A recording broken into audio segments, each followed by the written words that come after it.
राधे कृष्ण। आप सभी को ओम नमो नारायण। स्वागत है आप सभी का आपके अपने चैनल देव देवी धाम में। मैं रूबी शर्मा फिर से आप सभी के सामने लेकर आई हूं श्री दुर्गा सप्तशती पाठ के 5वें अध्याय का पठन। तो आज मैं फिर से आप सभी के लिए 5वां अध्याय पढ़ने जा रही हूं, जो कि हिंदी में पढ़ूंगी। आप उसे ध्यान से सुने और नवरात्रों के लाभ उठाएं। 5वां अध्याय। देवताओं द्वारा देवी की स्तुति। चंडमुंड के मुख से अंबिका के रूप की प्रशंसा सुनकर शुंभ का उनके पास दूत भेजना और दूत का निराश लौटना।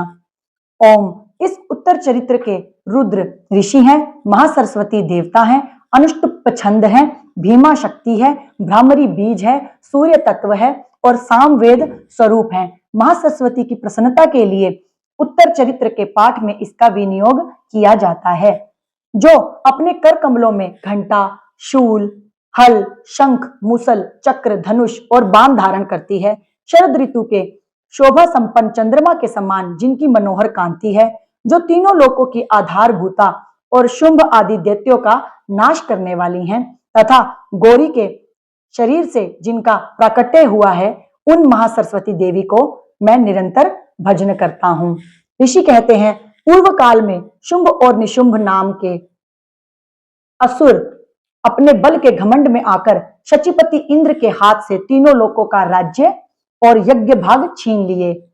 वे ही दोनों सूर्य, चंद्रमा, कुबेर, यम और वरुण के अधिकार का भी उपयोग करने लगे। वायु और अग्नि का कार्य भी वे ही करने लगे। उन दोनों ने सब देवताओं को अपमानित, राज्य भ्रष्ट, पराजित तथा अधिकारहीन करके स्वर्ग से निकाल दिया। उन दोनों महान असुरों से तिरस्कृत देवताओं ने अपराजिता देवी का स्मरण किया और सोचा, जगदम्बा ने हम लोगों को वर दिया था कि आपत्ति काल में स्मरण करने पर मैं तुम्हारी सब आपत्तियों का तत्काल नाश कर दूंगी। यह विचार कर देवता गिरिराज हिमालय पर गए और वहां भगवती विष्णु माया की स्तुति करने लगे।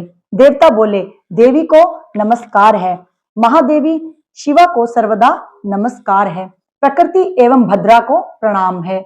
हम लोग नियम पूर्वक जगदम्बा को नमस्कार करते हैं, रौद्रों का नमस्कार है, नित्या गौरी एवं धात्री को बारंबार नमस्कार है, ज्योत्सनामयी चंद्र रूपिणी एवं सुख स्वरूपा देवी को सतत प्रणाम है, शरणागतों का कल्याण करने वाली वृद्धि एवं सिद्धि रूपा देवी को हम बारंबार नमस्कार करते हैं।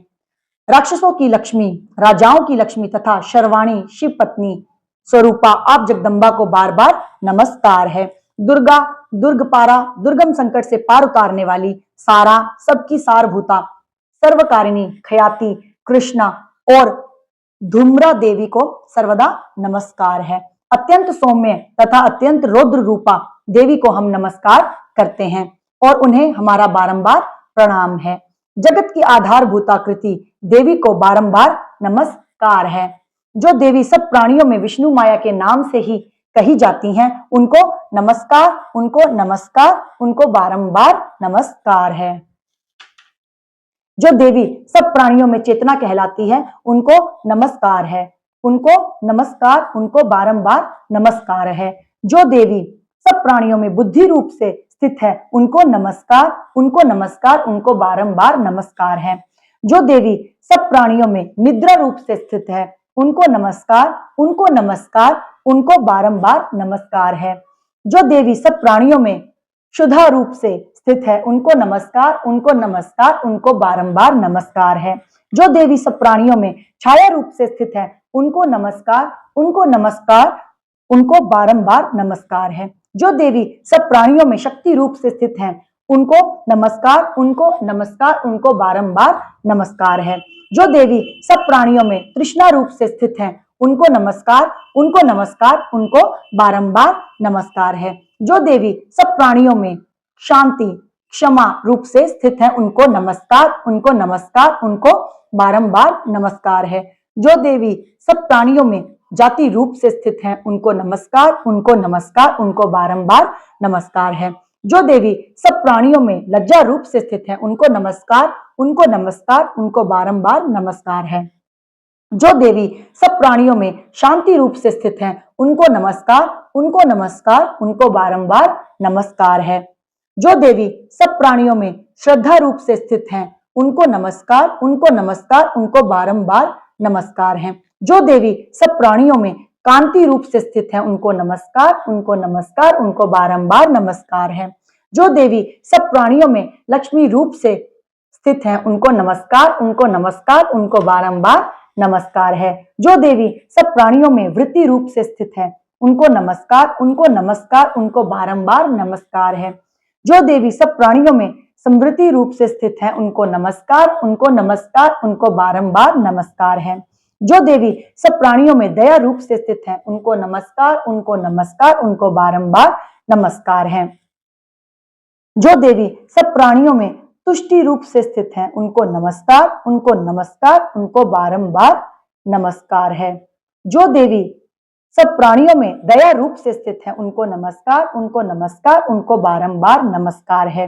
जो देवी सब प्राणियों में माता रूप से स्थित है, उनको नमस्कार, उनको नमस्कार, उनको बारंबार नमस्कार है। जो देवी सब प्राणियों में भ्रांति रूप से स्थित है, उनको नमस्कार, उनको नमस्कार, उनको बारंबार नमस्कार है।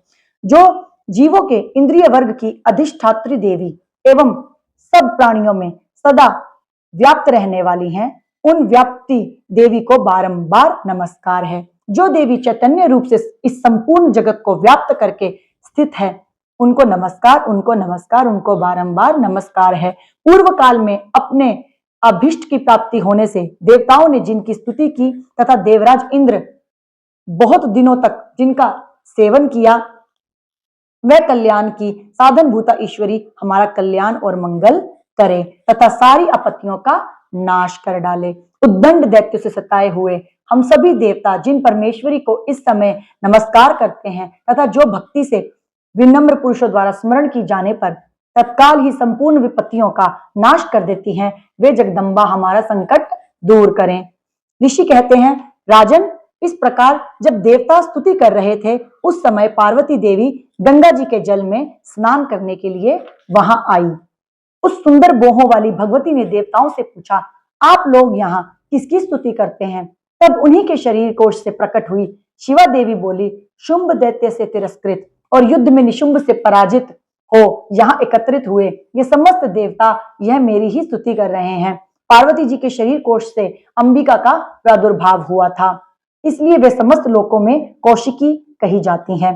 कौशिकी के प्रकट होने के बाद पार्वती देवी का शरीर काले रंग का हो गया। अंततः वे हिमालय पर रहने वाली कालिका देवी के नाम से विख्यात हुई। तदनंतर शुंभ निशुंभ के भृत्य चंड मुंड वहां आए और उन्होंने परम मनोहर रूप धारण करने वाली अंबिका देवी को देखा। फिर शुंभ के पास जाकर बोले, महाराज, एक अत्यंत मनोहर स्त्री है जो अपनी दिव्य कांति से हिमालय को प्रकाशित कर रही है।